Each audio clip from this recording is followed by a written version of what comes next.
الحمد لله نحمده ونستعينه ونؤمن به ونتوكل عليه ونعوذ بالله من شرور أنفسنا ومن سيئات أعمالنا من يهده الله فلا مضل له ومن يضلل فلا هادي له وأشهد أن لا إله إلا الله وأشهد أن محمدا عبده ورسوله أرسله بالهدى ودين الحق ليظهره على الدين كله وكفى بالله شهيدا اللهم صل على محمد وعلى آل محمد كما صليت على إبراهيم وعلى آل إبراهيم وبارك على محمد وعلى آل محمد كما باركت على إبراهيم وعلى آل إبراهيم إنك حميد مجيد أما بعد فإن خير الكلام كلام الله وخير الحديث كتاب الله وخير الهدي هدي محمد صلى الله عليه وسلم وشر الأمور محدثاتها وكل محدثة بدعة وكل بدعة ضلالة أعوذ بالله من الشيطان الرجيم بسم الله الرحمن الرحيم يا أيها الذين آمنوا اتقوا الله حق تقاته ولا تموتن إلا وأنتم مسلمون يا أيها الناس اتقوا ربكم الذي خلقكم من نفس واحدة وخلق منها زوجها وبث منهما رجالا كثيرا ونساء واتقوا الله الذي تساءلون به والأرحام إن الله كان عليكم رقيبا يا أيها الذين آمنوا اتقوا الله وقولوا قولا سديدا يصلح لكم أعمالكم ويغفر لكم ذنوبكم ومن يطع الله ورسوله فقد فاز فوزا عظيما رب اشرح لي صدري ويسر لي أمري. സ്നേഹമുള്ള സഹോദരി സഹോദരന്മാരെ, സത്യവിശ്വാസികളെ, സത്യവിശ്വാസിനികളെ, അള്ളാഹുവിൻ്റെ കൽപ്പനകളും നിർദ്ദേശങ്ങളും ശരിയായി മനസ്സിലാക്കി അതനുസരിച്ച് ജീവിക്കണമെന്ന് എന്നെയും നിങ്ങളെയും ഞാൻ ഓർമ്മപ്പെടുത്തുകയാണ്. എന്നോടും നിങ്ങളോടുമായി വസിയ്യത്ത് ചെയ്യുകയാണ്. സഹോദരങ്ങളെ, പലപ്പോഴും നമ്മൾ എത്ര വിചാരിച്ചാലും നമ്മുടെ പെരുമാറ്റങ്ങളിൽ നമ്മൾ വിചാരിക്കാത്ത പല കാര്യങ്ങളും സംഭവിക്കുന്നു എന്നുള്ളത് നമ്മളെല്ലാവരുടെയും ജീവിതാനുഭവങ്ങളിലുള്ളതാണ്. ഒന്നും കൂടെ വിശദമായി നമ്മൾ മനസ്സിലാക്കുകയാണെങ്കിൽ, ഒരു കുട്ടിയോട് ഏറ്റവും അധികം സ്നേഹത്തോടുകൂടെയും വാത്സല്യത്തോടുകൂടെയും പെരുമാറേണ്ടത് ഉമ്മയാണ്. പക്ഷേ പല സന്ദർഭങ്ങളിലും വളരെ ദേഷ്യപ്പെട്ടും വളരെ ദയയില്ലാതെയും കുട്ടികളോട് ഉമ്മമാർ പെരുമാറുന്നതായി നമ്മൾ കാണാറുണ്ട്. എന്തുകൊണ്ടാണ് അങ്ങനെ സംഭവിക്കുന്നത്? പലപ്പോഴും നമ്മുടെ സ്വഭാവത്തിന്റെ മാത്രം പ്രശ്നമല്ല, നമ്മുടെ മനസ്സനുഭവിക്കുന്ന സംഘർഷങ്ങളും സമ്മർദ്ദങ്ങളും മാനസിക പ്രയാസങ്ങളുമെല്ലാം നമ്മുടെ പെരുമാറ്റങ്ങളിൽ പ്രകടമാകുന്നു എന്നതാണ് വസ്തുത. അതുകൊണ്ട് ഒരു വിദ്യാർത്ഥിയോട് ഏറ്റവും സ്നേഹമായി പെരുമാറേണ്ട ഒരു അധ്യാപകൻ അത് സാധ്യമല്ലാതെ വരുന്നു. തങ്ങളുടെ കീഴ് ജീവനക്കാരോട് വളരെ സ്നേഹത്തോടെ പെരുമാറുമ്പോഴേ അവർ സഹകരിച്ചു പോവുള്ളൂ. പക്ഷെ അത് ഒരു മേലുദ്യോഗസ്ഥന് പറ്റാതെ വരുന്നു. മാതാപിതാക്കളോട് പെരുമാറുമ്പോൾ അല്ലെങ്കിൽ സമൂഹത്തോട് പെരുമാറുമ്പോൾ എന്തിനേറെ പറയണം, നമ്മുടെ ജീവിതത്തിൽ ഒരിക്കൽ പോലും കണ്ടില്ലാത്ത ഒരു വ്യക്തിയോട് പോലും മാന്യമായി പെരുമാറാൻ കഴിയാതിരിക്കുന്നത് പലപ്പോഴും നമ്മുടെ മനസ്സിന്റെ സംഘർഷങ്ങളും സമ്മർദ്ദങ്ങളും നമ്മുടെ ആത്മനിയന്ത്രണം നഷ്ടപ്പെടുത്തുന്നു എന്നതാണ് വസ്തുത. അതുകൊണ്ടായിരിക്കണം ഏറ്റവും ക്രൂരനും വലിയ പ്രതികാരങ്ങൾക്ക് സാധ്യതയുള്ളതുമായിട്ടുള്ള ഫിർഔന്റെ അടുക്കലേക്ക് പോകാൻ മൂസാ നബി അലൈഹിസ്സലാമിനോട് അള്ളാഹു കൽപ്പിക്കുന്നുണ്ട്. ഇദ്ഹബ് ഇലാ ഫിർഔന ഇന്നഹു തഗ. അതിരുവിട്ടവനാണ്, അതിക്രമകാരിയായിട്ടുള്ള ഫിർഔന്റെ അടുക്കലേക്ക് നീ പോവുക എന്ന് പറഞ്ഞപ്പോൾ ഫിർഔനെ കുറിച്ച് നന്നായിട്ട് അറിയുന്നവനാണ് മൂസാ നബി അലൈഹിസ്സലാം. വളരെ അതിശക്തമായി തന്റെ എതിരാളികളോട് പ്രതികാരം ചെയ്യുന്നവനാണ്, കുട്ടികളെ കൊലപ്പെടുത്തിയവനാണ്, ചോദ്യം ചെയ്യാൻ ആരുമില്ലാത്ത ഒരു വലിയ ചക്രവർത്തിയും അധികാരസ്ഥനുമാണ്. ഒരുപക്ഷെ താൻ ദൈവമാണെന്ന് അവകാശപ്പെടുന്ന അത്രമാത്രം അപ്രമാദിത്വമുള്ള ഒരു വ്യക്തിയാണ്. അപ്പൊ അങ്ങനത്തെ ഒരാളെടുത്തേക്ക് പോകുമ്പോൾ എങ്ങനെ ആയിരിക്കണം എന്ന് മൂസാ നബി അലൈഹിസ്സലാമിന് അറിയാം. അദ്ദേഹം ആദ്യം അള്ളാഹിനോട് ചോദിച്ചത് എന്താണ്? റബ്ബിശ്റഹ് ലീ സുദ്രി എന്നാണ്. എന്റെ മനസ്സിന് നീ വിശാലത നൽകണം എന്നാണ്. എന്താണ് ആ വിശാലത? എന്ത് പ്രതികൂലമായ വാക്കുകൊണ്ടും പ്രവൃത്തി കൊണ്ടും എന്ത് പ്രതികൂലാവസ്ഥകൾ ഒരാളിൽ നിന്നുണ്ടായാലും നമ്മൾ നമ്മുടെ സമനില കൈവിടാതെ പെരുമാറാൻ പറ്റുക. അതിന് സാധിക്കുന്നില്ല എന്നുണ്ടെങ്കിൽ നമുക്കൊന്നും കഴിയൂല. നമ്മൾ മറ്റുള്ളവരുടെ പ്രതികരണങ്ങളെ ഉൾക്കൊള്ളാനും വിട്ടുവീഴ്ച ചെയ്യാനും ഹൃദയ വിശാലതയോടുകൂടെ അതിനെ കാണാനും പറ്റാത്ത ഒരാൾക്ക് മറ്റൊരാളോട് നല്ല നിലക്ക് പെരുമാറാൻ എന്ത് ചെയ്യില്ല, സാധിക്കില്ല എന്നുള്ളത് കൊണ്ടാണ്. അതുകൊണ്ടാണ് അള്ളാഹു മഹാനായ റസൂൽ കരീം വലൗ കുന്ത ഫല്ലൻ ഗലീദൽ ഖൽബ്, നീ പരുഷ സ്വഭാവിയും അതേപോലെ തന്നെ കഠിന ഹൃദയനുമായിരുന്നുവെങ്കിൽ ലൻ ഫല്ലു മിൻ ഹൗലിക്, അവരൊക്കെ നിന്റെ അടുക്കൽ നിന്ന് പിരിഞ്ഞു പോകുന്നതാണ്. അതുകൊണ്ട് ഫബിമാ റഹ്മത്തിൻ മിനല്ലാഹി ലിൻത ലഹു, അങ്ങനെയാണ് ആയത്ത് തുടങ്ങണം. നീ അവരോട് വളരെ സൗമ്യമായി പെരുമാറുന്നു. ശത്രുക്കൾ എത്രമാത്രം അതിശക്തമായി പ്രതികരിച്ചിട്ടും അള്ളാഹുവിന്റെ റസൂൽ ആ ഒരു മാനസികമായ ആ ഒരു മയത്തോടുള്ള പെരുമാറ്റത്തിൽ വീഴ്ച വരുത്തിയില്ല എന്നാണ്. അപ്പൊ നമ്മുടെ പ്രതികൂലതകളെ എല്ലാം ഉൾക്കൊള്ളുവാനും നമ്മുടെ വിഷമങ്ങളെ എല്ലാം ഉൾക്കൊള്ളുവാനുമുള്ള ഒരു മനസ്സിന്റെ വിശാലത നമുക്ക് എല്ലാവർക്കും വേണം. എന്തെങ്കിലും മാനസിക സമ്മർദ്ദങ്ങളില്ലാത്ത ആരും ഉണ്ടാവില്ല. എന്തെങ്കിലുമൊക്കെ ഒരു വിഷയം, ഇനി ഒന്നുമില്ലെങ്കിൽ ഉള്ള നിസ്സാരമായ ഒരു വിഷയത്തെ പർവ്വതീകരിച്ച് മനസ്സെന്ത് ചെയ്യും, നമ്മൾക്ക് സ്വൈരം തരാതിരിക്കും. ഇനി പ്രത്യേകിച്ച് അങ്ങനെ സങ്കടപ്പെടാനും വിഷമിക്കാനൊന്നും ഒരു കാര്യം ഇല്ലാന്ന് തന്നെ വിചാരിക്കും. എന്നാൽ അതിനിസ്സാരമായ നമ്മുടെ ഒരു ജീവിത പ്രശ്നത്തെ എടുത്തു വെച്ച് മനസ്സ് നമ്മളെ അസ്വസ്ഥമാക്കാൻ ശ്രമിച്ചുകൊണ്ടിരിക്കും. അപ്പൊ അതുകൊണ്ട് തന്നെ എല്ലാം ഉൾക്കൊള്ളുന്ന ഒരു പോസിറ്റീവായിട്ട് എല്ലാറ്റിലും ഒരു അനുകൂലമായ ചിന്ത. അപ്പൊ വെറുതെ വിശുദ്ധ ഖുർആൻ ഇങ്ങനെ മറിച്ചു നോക്കി, അല്ലെങ്കിൽ നമ്മളൊക്കെ തന്നെ പ്രസംഗത്തിലും പ്രഭാഷണത്തിലും ഒക്കെ കേട്ട ആയത്തുകളും കാര്യങ്ങളും നമ്മൾ പരിശോധിക്കുമ്പോൾ ധാരാളമായി നമ്മുടെ മനപ്രയാസങ്ങളെയും മാനസിക സംഘർഷങ്ങളും നമ്മുടെ മനസ്സിനെ ബാധിക്കാത്ത രൂപത്തിൽ അതിനെ പ്രതിരോധിച്ച് നിർത്താൻ പറ്റുന്ന ഒട്ടേറെ ചിന്തകളും ആലോചനകളും വിശുദ്ധ ഖുർആൻ നമ്മുടെ മുന്നിൽ വെക്കുന്നുണ്ട്. ഒരു 8-10 കാര്യങ്ങൾ ഒരുപക്ഷെ നമ്മൾ ഓർത്തുപോയതും കേട്ടുപോയതും ഒക്കെ ആയിരിക്കാം. പക്ഷെ ഇതൊക്കെ ഒരു സമയത്തിരുന്ന് നമുക്ക് എന്തെങ്കിലും മാനസിക അസ്വസ്ഥതകളോ വിഷമങ്ങളോ ഒക്കെ ഉണ്ടെങ്കിൽ നമ്മൾ അതിനെക്കുറിച്ച് ചിന്തിക്കുകയും ആലോചിക്കുകയും ചെയ്യാനല്ലേ ഖുർആൻ മനുഷ്യന്റെ മനസ്സിന്റെ ശിഫാഉം ലിമാ ഫി സുദൂറാണ്. മനസ്സിന് എന്ത് വിഷമമുണ്ടെങ്കിലും എന്ത് പ്രയാസം ഉണ്ടെങ്കിലും അതൊക്കെ തീർക്കാൻ ഖുർആനിൽ മരുന്നുണ്ടെന്ന് പറയുമ്പോൾ ഖുർആനികമായ ചില ആശയങ്ങൾ ആ സമയത്തൊക്കെ നമ്മുടെ മനസ്സിക്ക് വരണം. ഒരുപക്ഷെ അങ്ങനെ വിഷമിച്ചിരിക്കുന്ന നമ്മുടെ ബന്ധുക്കളെയും കുട്ടികളെയും കുടുംബങ്ങളെയും ഒക്കെ നമുക്കതൊക്കെ പറഞ്ഞ് സമാധാനിപ്പിക്കാനും പറ്റണം. നോക്കുന്നാൽ അള്ളാഹു എത്ര അധികം ചിന്തനീയമായിട്ടാണ് നമുക്ക് ആ കാര്യങ്ങളൊക്കെ പറഞ്ഞു തരുന്നത്. ഒന്നാമത്തെ ഒരു കാര്യം എന്താണെന്ന് വിചാരിച്ചാൽ, നമ്മളെ സംബന്ധിച്ചിടത്തോളം ഒരു പ്രയാസം വരുമ്പോൾ നമ്മൾ ആ പ്രയാസത്തെക്കുറിച്ചല്ലേ ആലോചിക്കേണ്ട, അല്ലാന്ന് വേണ്ടത്. ആ പ്രയാസം വരുമ്പോൾ ചിന്തിക്കേണ്ടത് ഇതെനിക്ക് എന്തോ ഒരു ആശ്വാസം വരാനുള്ള സൂചനയാണെന്ന്. ഇപ്പൊ എല്ലാ പ്രയാസങ്ങളും ഒരു സമാധാനത്തിന്റെയും സന്തോഷത്തിന്റെയും തുറവിയിലേക്കുമുള്ള മുന്നോടിയായിട്ടാണ് പ്രയാസത്തെ കാണേണ്ടതെന്നാണ് ഖുർആൻ പഠിപ്പിക്കുന്നത്. അത് ആവർത്തിച്ചല്ലേ പറഞ്ഞു, തീർച്ചയായും പ്രയാസത്തോടൊപ്പം എളുപ്പമുണ്ട്. ഒരു പ്രയാസം വന്നാൽ അതിന്റെ കൂടെ ഒരു ആശ്വാസം ഉണ്ടാകും എന്ന് ആരാ പറയണത്? അള്ളാഹു ആണ് പറയുന്നത്. മറ്റൊരു സ്ഥലത്ത് അള്ളാഹ് പറഞ്ഞത് സയജഅലുല്ലാഹു ബഅദ ഉസ്രിൻ യുസ്റാ, ഒരു പ്രയാസത്തിന് ശേഷം അള്ളാഹു ഒരു എളുപ്പത്തെ ഏർപ്പെടുത്തുമെന്നാണ് നബി സല്ലല്ലാഹു അലൈഹി വസല്ലം വിശദീകരിക്കുന്നുണ്ട്.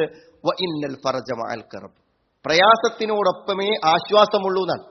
പ്രയാസം വരണം, ഒരു ആശ്വാസം നമ്മൾ ആശ്വാസത്തിലേക്കുള്ള വാതിലാണ് പ്രയാസം എന്ന് പറഞ്ഞാൽ. അന്ന മഅൽ ഉസ്രി യുസ്റൻ, തീർച്ചയായും പ്രയാസത്തോടൊപ്പം എളുപ്പമുണ്ട്. അപ്പൊ നമ്മളൊക്കെ എന്ത് കാര്യത്തെ കുറിച്ചാണ് ദുഃഖിച്ചിരിക്കുന്നത്? ആ ദുഃഖിക്കുന്ന നമ്മുടെ പ്രയാസങ്ങളെല്ലാം ഒരു ആശ്വാസത്തിലേക്കുള്ള കവാടമാകുന്നു എന്നാണ്. സൂറത്തുൽ ബഖറയിലെ അവസാനത്തെ ആയത്തിനെ വിശദീകരിക്കുന്ന സമയത്ത് ഇബ്നുൽ ഖയ്യിം റഹിമഹുല്ലാഹ് പറയുന്നുണ്ട്, ഒരാൾക്കുള്ള പരീക്ഷണങ്ങളെ കൊടുക്കും, അത് സ്വാഭാവികമല്ലേ. പക്ഷെ എന്ത് പരീക്ഷണം വന്നാലും നമുക്ക് അതിജീവിക്കാൻ പറ്റുന്നതേ അള്ളാഹു നമുക്ക് തരൂന്നാണ്. ഇപ്പൊ രോഗങ്ങളാണെങ്കിലും കടങ്ങളാണെങ്കിലും മാനസിക സംഘർഷങ്ങളാണെങ്കിലും നമുക്ക് അതിജീവിക്കാൻ പറ്റുന്നു, നമുക്ക് തരണം ചെയ്യാൻ പറ്റുന്നതേ അള്ളാഹു തരുള്ളൂ എന്നാണ്. ലാ യുകല്ലിഫുല്ലാഹു നഫ്സൻ ഇല്ലാ വുസ്അഹ, ഒരാൾക്ക് സാധിക്കുന്നതിനല്ലാതെ അള്ളാഹു അവനെ നിർബന്ധിക്കൂല എന്ന് പറയുന്നതിന്റെ ആശയത്തിൽ അതുകൂടെ വരുന്നതാണ്. അപ്പൊ നമുക്ക് വന്ന ബുദ്ധിമുട്ട് നമുക്ക് അതിജീവിക്കാൻ പറ്റുന്നതേ ഉള്ളൂ സുഹൃത്തുക്കളെ. ഇതിനെ എനിക്ക് മറികടക്കാൻ പറ്റുമെന്ന് മനസ്സിനോട് പറയൂ. പടച്ചോൻ എനിക്ക് എന്നെക്കൊണ്ട് അതിജീവിക്കാൻ പറ്റാത്തത് എനിക്ക് തരില്ല എന്ന് നമുക്ക് വിശ്വസിക്കാൻ പറ്റിയാൽ ഈ പ്രയാസത്തെയും ഞാൻ മറികടക്കും, ഈ ബുദ്ധിമുട്ടിനെയും ഞാൻ മറികടക്കും എന്ന് നമ്മുടെ മനസ്സ് നമ്മളോട് ഉറപ്പിച്ചു പറയും. എത്ര വ്യക്തമായിട്ടാണ് അള്ളാഹു പറഞ്ഞത്. ഹുദൈബിയ സന്ധിന്റെ സന്ദർഭം നമുക്കറിയാൻ പറ്റും. സ്വപ്നം കണ്ടതാണ് ഉമർ റളിയല്ലാഹു അൻഹു ഒരു ഉംറ ചെയ്യാൻ. എത്ര പൂതി വെച്ചിട്ടാണ് പോണെന്ന് നോക്കുന്നത് നിങ്ങളുടെ സ്വഹാബത്തും. അവർ വന്ന സ്വന്തം നാട്ടിലേക്ക് തിരിച്ചു പോകാൻ ആഗ്രഹിച്ചിട്ട് പോകുമ്പോഴാണ് മക്കന്റെ ബോർഡറിൽ വെച്ചിട്ട് അവരെ തടയുന്നത്. അവിടെ വെച്ച് തിരിച്ചു പോകാനുള്ള ഒരു സന്ധിയിലാണ് അവർ ഒപ്പിടുന്നത്. എത്ര നിരാശ ഉണ്ടായിരിക്കുന്നതാണ്. പക്ഷെ പലപ്പോഴും നമ്മുടെ മുന്നിൽ വരുന്ന പ്രയാസങ്ങളെയൊക്കെ നമ്മൾ പ്രയാസങ്ങളായിട്ടാണ് കാണുക. അള്ളാഹു പറയുന്നത് നിങ്ങൾക്കറിയാത്തത് എനിക്കറിയും. അതാണ് അള്ളാഹു പറയുന്നത്, വല്ലാഹു യഅലമു വ അൻതും ലാ തഅലമൂൻ. നിങ്ങൾക്കറിയാത്തത് എനിക്കറിയും എന്ന് പറഞ്ഞാൽ നിങ്ങൾ പ്രയാസമായി കാണുന്ന ഒന്ന് ഒരുപക്ഷെ നിങ്ങളുടെ ജീവിതത്തിന് ഏറ്റവും വലിയൊരു ആശ്വാസമായിരിക്കും. നിങ്ങൾ ആശ്വാസമായി സന്തോഷമായി കാണുന്ന ഒന്ന് നിങ്ങൾക്ക് ഏറ്റവും പ്രയാസകരമായതായിരിക്കും. നിങ്ങൾ അനിഷ്ടകരമായ ഒരു കാര്യം നിങ്ങൾക്ക് നന്മയായിരിക്കും. നിങ്ങൾ ഇഷ്ടപ്പെടുന്ന ഒരു കാര്യം, നിങ്ങൾ വളരെ ആഗ്രഹിച്ച് കിട്ടണം എന്ന് വിചാരിക്കുന്ന ഒരു കാര്യം ഒരുപക്ഷെ നിങ്ങൾക്കൊരു ദോഷത്തെ ആയിരിക്കും നിങ്ങൾ ആഗ്രഹിക്കുന്നുണ്ടാകുക. വല്ലാഹു യഅലമു വ അൻതും ലാ തഅലമൂൻ. അള്ളാഹു അറിയുന്നവനാണ്, നിങ്ങൾ അറിയില്ല. അതുകൊണ്ട് നമുക്ക് വന്നൊരു വിഷമമാണെന്ന് പോലും വിചാരിക്കാൻ നമുക്ക് 100% എന്തില്ല, ഉറപ്പില്ല എന്ന്. നമുക്ക് വന്നൊരു ദുരന്തമെന്ന് നാം പറഞ്ഞ കാര്യം നമുക്ക് ദുരന്തം തന്നെയാണോ? ഒരു മരണമാകട്ടെ, ഒരു രോഗമാകട്ടെ, ഒരു പ്രതിസന്ധിയാകട്ടെ, അത് നമുക്ക് ദോഷകരമാണ്, പ്രതികൂലമാണ് എന്ന് എന്തടിസ്ഥാനത്തിലാണ് നമ്മൾ പറയുന്നതെന്നാണ്. അതിലൊക്കെ ഉപരി എന്താ അറിയോ, ഞാൻ ഒറ്റക്കാണെന്നാണ്. എന്ത് പ്രയാസങ്ങൾ വരുമ്പോഴും മനുഷ്യൻ എന്താ വെച്ചാൽ അവൻ ഒറ്റക്കാണ് ഇതിനൊക്കെ തരണം ചെയ്യാന്നാണ് വിചാരിക്കുന്നത്. അള്ളാഹു എന്തിനാ നമ്മുടെ അടുത്തുണ്ട് എന്ന് പറഞ്ഞു? പടച്ചോൻ എന്തിനാണ് നമ്മുടെ സമീപത്തുണ്ട് എന്ന് പറഞ്ഞത്? എന്തിനാണ്?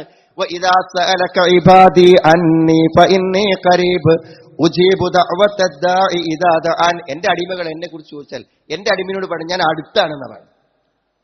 സുഹൃത്തുക്കളെ, അള്ളാഹു അടുത്തൊരു വിശ്വാസി പറഞ്ഞാൽ ആ അള്ളാഹുവിൽ വിശ്വസിക്കുന്നതോടുകൂടെ നമ്മുടെ സമീപത്ത് എല്ലാവരെക്കാളും നമ്മുടെ സമീപത്ത് അള്ളാഹുവുണ്ട്, നമ്മുടെ ചാരത്തവനുണ്ട്. നമ്മൾ ആ ഒറ്റക്കല്ലേ, ആ ക്രിട്ടിക്കൽ കെയറിൽ നമ്മൾ ഒറ്റക്ക കിടക്കണേ അല്ല, അള്ളാഹു നമ്മുടെ അടുത്തുണ്ട് എന്നതാണ്. ഏകാന്തമായി ആരുമില്ലാതെ നമ്മുടെ വീട്ടിലിരിക്കുമ്പോഴും ചിന്തിച്ച് വിഷമിച്ച് വ്യാകുലപ്പെട്ടിരിക്കുമ്പോഴും അള്ളാഹു നമ്മുടെ അടുത്തുണ്ട്. അതുകൊണ്ട് എന്നോടൊന്ന് പറയുന്നതാണ്, എന്നോടൊന്ന് പറയേ, നിന്റെ വിഷമങ്ങളെയും സങ്കടങ്ങളെയും നീ എന്നോടൊന്ന് പറയുന്നതാണ് അള്ളാഹു പറയുന്നത്. ആലോചിച്ച് നോക്കും നിങ്ങൾ. പിന്നെ ഒരു നിശ്ചിത പരിധി എത്തുമ്പോഴേക്കൊരു മനുഷ്യൻ എന്താ അറിയുങ്ങൾ, ഒരു നിരാശയിലേക്ക് പോകും. അതുകൊണ്ടാണ് പല ആളുകളും പറയുമ്പോൾ നിസ്കരിക്കാൻ തോന്നുന്നില്ല, അതേപോലെ ഭക്ഷണം കഴിക്കാൻ തോന്നുന്നില്ല, ഉറങ്ങാൻ തോന്നുന്നില്ല, ഒരു കാര്യത്തോടും ഇഷ്ടം തോന്നുന്നില്ല, കുട്ടികളെയും കൂടി ഒന്നും നോക്കാൻ തോന്നുന്നില്ല. ഇതൊക്കെ ഒരു നിരാശയുടെ മാനസികാവസ്ഥ. ഒരു വിശ്വാസിക്ക് ഒരിക്കലും ഉണ്ടാകാൻ പറ്റുന്നത്. മനുഷ്യനെ ഏറ്റവും അധികം പിശാച് അപകടപ്പെടുന്ന നിരാശയിലൂടെയാണ്. ഇനി നിന്റെ മുന്നിൽ ഒരു വഴിയില്ല, അപ്പോഴാ കയറെടുത്ത് പോണത്. ഇനി നിന്റെ മുന്നിൽ ഒരു വഴിയില്ല എന്നാണ് പിശാച് പറയുന്നത്. നിരാശ, അങ്ങനെ ഒരു നിരാശക്കൊരു വിശ്വാസിക്ക് അവകാശമല്ല. എന്തുകൊണ്ടാണ് നിങ്ങൾ? നിരാശ എന്ന് പറഞ്ഞാൽ എന്താണ്? നമ്മുടെ ഒരു കാര്യത്തിന്റെ ഒരു പരിഹാരത. അള്ളാഹു അങ്ങേയറ്റത്തെ കാരുണ്യവാനാകുമ്പോൾ എങ്ങനെ നമ്മൾ നിരാശപ്പെടുക? അപ്പൊ നമ്മൾ അള്ളാഹിനെ പറ്റി എന്താ വിചാരിച്ചത്? അള്ളാഹുവിനെ പറ്റി നമ്മൾ അള്ളാഹുവിന്റെ അളവറ്റ ദയയും കാരുണ്യത്തെയും കുറിച്ച് അറിയുന്ന ആളുകളാണെങ്കിൽ എങ്ങനെ നിരാശപ്പെടാന്നില്ല. അപ്പൊ നിരാശയില്ലല്ലോ. കാരണം ആശയറ്റു പോകുമോ ഒരു വിശ്വാസിക്ക്? എങ്ങനെ പരമകാരുണികനായ അള്ളാഹുൽ വിശ്വസിക്കുന്ന ഒരു വിശ്വാസിക്ക് എങ്ങനെ ആശയറ്റു പോകും? ഖുൽ യാ ഇബാദിയല്ലദീന അസ്റഫൂ അലാ അൻഫുസിഹിം ലാ തഖ്നതൂ മിൻ റഹ്മത്തില്ലാഹ്. തെറ്റുകൾ ചെയ്ത് ഇനിയിപ്പോ ഞാൻ എന്തായാലും രക്ഷപ്പെടൂല എന്നൊക്കെ വിചാരിക്കുന്ന ഒരു അവസ്ഥയിൽ എത്തുമ്പോഴും നിങ്ങൾ നിരാശപ്പെട്ടു പോകരുത്. അള്ളാഹുവിന്റെ കാരുണ്യത്തെക്കുറിച്ച് നിങ്ങൾ നിരാശപ്പെടരുത് എന്നാണ്. ഇന്നല്ലാഹ യഗ്ഫിറു ദുനൂബ ജമീഅ ഇന്നഹു ഹുവൽ ഗഫൂറുർ റഹീം. അതെല്ലാം പൊറുക്കും. അള്ളാഹു അങ്ങേറ്റം പൊറുക്കുന്നവനും കരുണാനിധിയുമാണെന്ന്. അപ്പൊ ഇനി എനിക്ക് എന്റെ വലിയൊരു വഴിയില്ല. അങ്ങനെ ഒരു വിശ്വാസി ഒരു ഘട്ടത്തിലും ചിന്തിക്കാൻ പാടില്ല. ഇനി എനിക്ക് എന്തായാലും ഒരു രക്ഷപ്പെടാനൊരു വഴിയില്ല എന്ന് ചിന്തിക്കുമ്പോഴാണ് മനുഷ്യൻ നിരാശപ്പെടുന്നതും ആത്മഹത്യ ചെയ്യുന്നതൊക്കെ. അതിനൊരു അവസരം ഇല്ല എന്നാണ് പറയുന്നത്. സുഹൃത്തുക്കളെ, പലപ്പോഴും നമ്മുടെ എന്താ ഈ മാനസിക ബുദ്ധിമുട്ടുകളും വിഷമങ്ങളൊക്കെ ഉണ്ടാകുന്നതിന് നമ്മൾ അള്ളാഹുവിൽ നിന്നും ദീനിൽ നിന്നൊക്കെ നമ്മുടെ മനസ്സ് ചില സന്ദർഭങ്ങളിൽ അകന്നു പോകും. അപ്പോഴാണ് നമ്മുടെ പ്രതിസന്ധികൾക്ക് കനം കൂടുക. ചെറിയ പ്രശ്നങ്ങളൊക്കെ നമുക്ക് ഉണ്ടാവും, പക്ഷെ ആ പ്രശ്നങ്ങളൊക്കെ നമുക്ക് ഭയങ്കര ഭാരമായി തോന്നുക എപ്പോഴാന്ന് വെച്ചാൽ നമ്മൾ അള്ളാഹുവിനെ സ്മരിക്കുന്ന അള്ളാഹുവിന്റെ ദീനിന്ന് നമ്മൾ അകന്നു പോകും. നമ്മുടെ നിസ്കാരവും നോമ്പും അദ്കാറുകളും അതേപോലെ തന്നെ അള്ളാഹുവിനെ കുറിച്ചുള്ള ഉത്ബോധനങ്ങളും ഒക്കെ ഇങ്ങനെ കേൾക്കുന്നതിൽ നിന്ന് നമ്മൾ അകന്നു നിൽക്കുമ്പോൾ എന്താ ഉണ്ടാവുക അറിയൂ? നിസ്സാരങ്ങളായ നമ്മുടെ ജീവിത പ്രശ്നങ്ങളൊക്കെ അത് അതിന്റെ ഏറ്റവും ഭീകരമായ രൂപത്തിൽ നമ്മളെ ഭയപ്പെടുത്തിക്കൊണ്ടിരിക്കുന്നതാണ്. അതുകൊണ്ട് അള്ളാഹ് പറഞ്ഞത് അല്ലദീന ആമനു വതത്മഇന്നു ഖുലൂബുഹും ബിദിക്രില്ലാ അലാ ബിദിക്രില്ലാഹി തത്മഇന്നുൽ ഖുലൂബ്. അള്ളാഹുവിന്റെ ദിക്ർ എന്ന് പറഞ്ഞാൽ നിസ്കാരം അള്ളാഹിന്റെ ദിക്റാണ്, ഖുർആൻ പാരായണം അള്ളാഹിന്റെ ദിക്റാണ്, സുബ്ഹാൻ അള്ളാഹ് എന്ന് പറഞ്ഞാൽ അള്ളാഹിന്റെ ദിക്റാണ്, അള്ളാഹുവിനെ കുറിച്ചുള്ള ഒരു ഉത്ബോധനം കേട്ടാൽ അള്ളാഹിന്റെ ദിക്റാണ്, ഒരു ആയത്തിന്റെ അർത്ഥം കേട്ടാൽ അള്ളാഹുവിന്റെ ദിക്റാണ്. ഇത്തരം ചിന്തയുടെ ഈ പശ്ചാത്തലങ്ങളിൽ നിന്ന് അകന്നു പോകുമ്പോൾ നമ്മൾ അതീവ നിസ്സാരങ്ങളാണെന്ന് വിചാരിക്കുന്ന പ്രശ്നങ്ങൾ പോലും നമുക്ക് ഭയാനകമായും ഭീകരമായിട്ടും അനുഭവപ്പെടുമെന്നാണ്. ചില സന്ദർഭങ്ങളിൽ എന്തുണ്ടാവും എന്നറിയോ?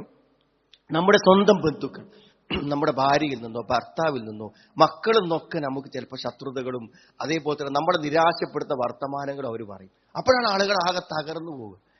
നമ്മളൊരു പ്രതീക്ഷ അർപ്പിക്കുന്ന നമ്മുടെ ഏറ്റവും അടുത്ത ബന്ധുക്കളും ആത്മബന്ധങ്ങളുള്ള ആളുകളും മക്കളും ഒക്കെ എന്ത് ചെയ്യും, നമ്മളെ നിരാശപ്പെടുത്തുമ്പോൾ നമുക്ക് വല്ലാത്ത വിഷമം ഉണ്ടാവുമല്ലോ. അത്തരം സന്ദർഭങ്ങളിലും നമ്മൾ ആലോചിക്കേണ്ടത് ഇവരൊന്നല്ല എൻ്റെ അടുത്ത ആളെന്നാണ്. ഇവരൊക്കെയാണ് നമുക്ക് പ്രിയപ്പെട്ടവരെന്നും ഇവരൊക്കെയാണ് നമ്മുടെ രക്ഷകരെന്നും ഇവരാണ് എനിക്കെന്നും തുണയെന്നും നമ്മൾ തെറ്റിദ്ധരിച്ചു പോയതാണ്. അതുകൊണ്ടാണ് മക്കളെ കാര്യത്തിൽ ഇനി രണ്ടാമത്തെ കുട്ടി എനിക്ക് പോയോ എന്ന നിരാശ സ്വന്തം മക്കളെ ഭാഗത്തുനിന്ന് പ്രതികൂലാവസ്ഥകൾ യാക്കൂബ് നബി അലൈഹി ഇസ്ലാമിന് ഉണ്ടായപ്പോൾ അദ്ദേഹം പറഞ്ഞ വാക്കാണ് കാല ഇന്നമാ അഷ്കൂ ബസ്സീ വഹുസ്നീ ഇലല്ലാഹ്. ഞാൻ എന്റെ സങ്കടങ്ങളും വിഷമങ്ങളും ഒക്കെ ആരോടാ പറയാ? അള്ളാഹിനോടാ പറയാനാണ്. എല്ലാ സങ്കടങ്ങൾക്കും വിഷമങ്ങൾക്കും ഒക്കെ നമ്മളെ ഉറ്റവരും ഉടയവരും സുഹൃത്തുക്കളും ബന്ധുക്കളും ഒക്കെയാണ് പരിഹാരം എന്ന് നമ്മൾ ചിന്തിക്കുമ്പോൾ നമ്മൾ നിരാശപ്പെടും. കാരണം അവരെ നമ്മൾ നിരാശപ്പെടുത്തും. ചില വാക്കുകൾ അവർ പറയുമ്പോൾ അവരെന്ത് ചെയ്യും, നിങ്ങൾ നമ്മളെ നിരാശപ്പെടുത്തിക്കണം. ആ നിരാശ നമ്മുടെ മനസ്സിനെ തളർത്തും. അപ്പൊ നമ്മൾ ആലോചിക്കേണ്ടത് ഓരോന്നല്ല നമ്മളെ ആള്. നമ്മൾ സങ്കടം പറയാനുള്ള നമ്മുടെ ആളാരാണ്?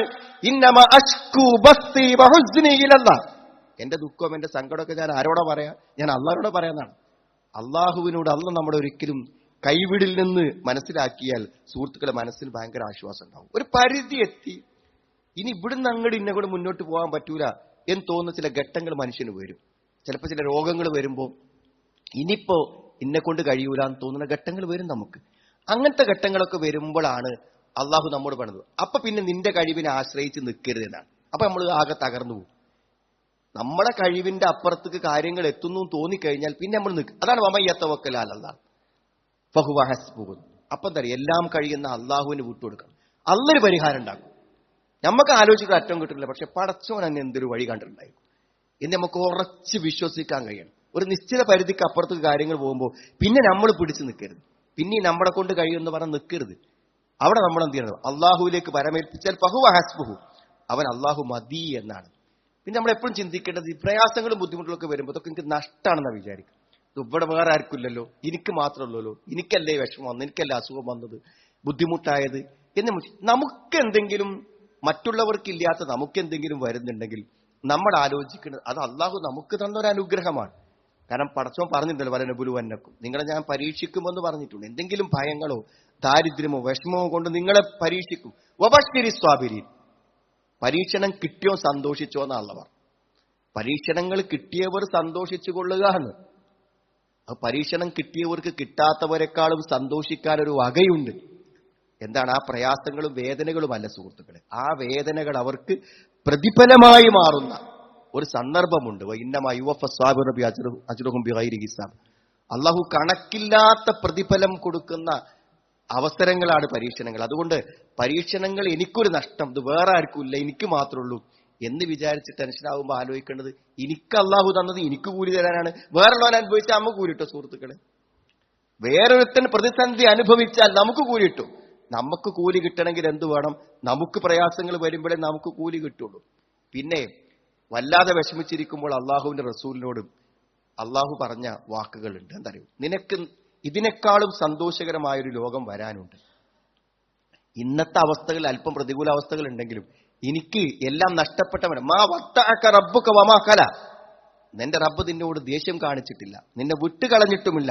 വലൽ ആഖിറത്തു ഖൈറുൻ ലക മിനൽ ഊല, നിനക്ക് ഇതിനേക്കാളും നല്ലൊരു കാലം വരാൻ പോകുന്നുണ്ട്. അത് ഇഹലോകത്ത് തന്നെ ആവാം, അല്ലെങ്കിൽ പരലോകത്താവാം. അതുകൊണ്ട് ഒരു കാലം നമുക്ക് പ്രതികൂലമാണെന്നത് എല്ലാ കാലവും അങ്ങനെയാകുമെന്ന് വിചാരിക്കുന്നതിൽ അർത്ഥമല്ല. ഇനി അതിനൊക്കെ അപ്പുറത്ത് ആലോചിച്ചു, നിങ്ങൾ എല്ലാവർക്കും ആലോചിക്കാൻ പറ്റിയൊരു കാര്യമാണ്. നമുക്ക് എന്തെങ്കിലും വിഷമം വന്നാൽ നമ്മളെന്താ പറയാ? ഒരാൾ മരിച്ചു, ആ വാർത്ത നമ്മൾ കേട്ടു അല്ലേ? അപ്പൊ നമ്മളെന്താ പറയാ? ഇന്നാ ലില്ലാഹി വ ഇന്നാ ഇലൈഹി റാജിഊൻ. എന്താ അതിന്റെ അർത്ഥം? ഇന്നാ ലില്ലാഹി വ ഇന്നാ ഇലൈഹി റാജിഊൻ എന്ന് പറഞ്ഞാൽ എന്താ? ഞങ്ങൾ അള്ളാഹുവിലേക്ക് പോകും. അതിന്റെ അർത്ഥം ഇവിടെ ഒന്നും ശാശ്വതമല്ല എന്നാണ്. അപ്പൊ നമുക്ക് ഏറ്റവും പ്രിയപ്പെട്ട ഒരാൾ മരണപ്പെട്ടപ്പോൾ നമ്മൾ പറഞ്ഞത് നമ്മൾ അള്ളാഹുവിനുള്ളതാണ്, നമ്മൾ അള്ളാഹുവിലേക്ക് തിരിച്ചു പോകും എന്ന് പറഞ്ഞാൽ ഇത് ശാശ്വതമല്ല. ഇവിടുത്തെ ഒന്നും ശാശ്വതമല്ല എന്ന് വിചാരിച്ചാൽ ഇതിന്റെ നഷ്ടങ്ങളിലൊന്നും നമുക്ക് വേദന ഉണ്ടാവൂല എന്ന് മനസ്സിലേ. ആരെന്ത് അപകടം പറ്റിയാലും, എന്ത് ബുദ്ധിമുട്ട് വന്നാലും, എന്ത് ദുഃഖ വാർത്തകൾ വന്നാലും അല്ലദീന ഇദാ അസ്വാബത്തുഹും മുസീബത്തുൻ ഖാലു ഇന്നാ ലില്ലാഹി വ ഇന്നാ ഇലൈഹി റാജിഊൻ. ഇതൊന്നും ഇവിടെ നിൽക്കൂലല്ലോ, ഇതൊക്കെ പോകേണ്ടത് തന്നെയല്ലേ. എല്ലാം അള്ളാഹുവിന്റെ തന്നെ. അള്ളാഹിനെ എപ്പോഴാണ് തിരിച്ചെടുക്കാം, അള്ളാഹുവിലേക്ക് തിരിച്ചു പോകേണ്ടതാണ്. വമാ ഹാദിഹിൽ ഹയാത്തുദ് ദുനിയ ഇല്ലാ ലഹുവും വലഅബ്. ഇവിടെ ഒരു കളിയും വിനോദവും മാത്രമാണ് ഈ ലോക ജീവിതം എന്ന്. വഇന്ന ദാറൽ ആഖിറ ലഹിയൽ ഹയവാൻ. ഒരു പ്രതികൂലതയും കേൾക്കാത്ത യഥാർത്ഥ ജീവിതം പരലോകം മാത്രമാണ്. ലൗ കാനൂ യഅലമൂൻ. അതവർക്ക് മനസ്സിലായിരുന്നെങ്കിൽ. അപ്പൊ നമ്മൾ ആ ഒരു യാഥാർത്ഥ്യത്തെ നമ്മൾ ശരിയായി മനസ്സിലാക്കുക എന്നുള്ളതാണ്. പിന്നെ ഒരിക്കലും നമ്മൾ വിചാരിക്കരുത് എന്തായാലും ഇനിയിപ്പോ ഒരിക്കലും കഴിയൂല അങ്ങനെ വിചാരിക്കരുത്. കാരണം മക്കൾ ഉണ്ടാവില്ല എന്ന് വിചാരിച്ച സക്കരിയ നബി അലൈഹി ഇസ്ലാമിന് മക്കൾ ഉണ്ടാവില്ലെന്ന് പറഞ്ഞ് അദ്ദേഹം പ്രാർത്ഥിച്ചപ്പോൾ അള്ളാഹു മക്കളെ കൊടുക്കാൻ തീരുമാനിച്ചു. അപ്പൊ അള്ളാഹ് പറഞ്ഞൊരു വാക്കുണ്ട്, എന്താ അറിയോ?